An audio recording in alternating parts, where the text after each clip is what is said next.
दिलवा में तू ही बासालू रे, अपना नाइना के कजा बनाईलू रे।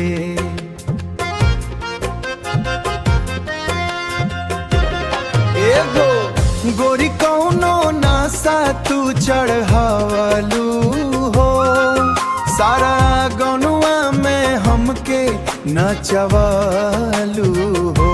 अरे चाचा बाबाड़ा झूठ तू बोलात बड़े हो, हम तोहके देख के थोड़ा सा डोलत बड़े हो।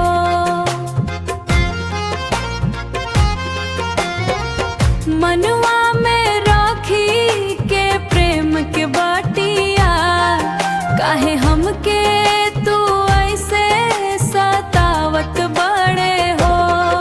नाचो नाचो सब झूम के नाचो, नाचो नाचो नाचो सब झूम के नाचो।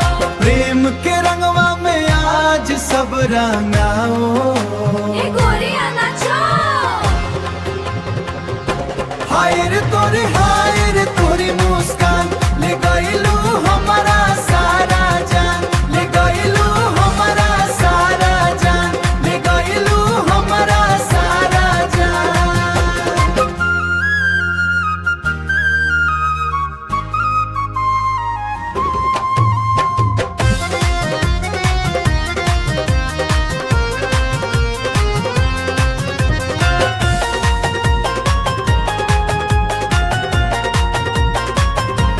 सुन रे रसिया अब मान जा तू हमर बात, साथ में बिताई हुमनी सारी सारी रात।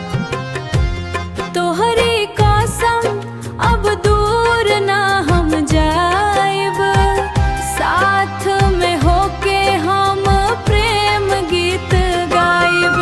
नाचो नाचो सब झूम के नाचो, नाचो नाचो नाचो सब झूम के नाचो। प्रेम के रंगवा में आज सब रंगाओ। तोरी मुस्कान ले गइलू हमारा सारा जान, ले गइलू हमारा सारा जान।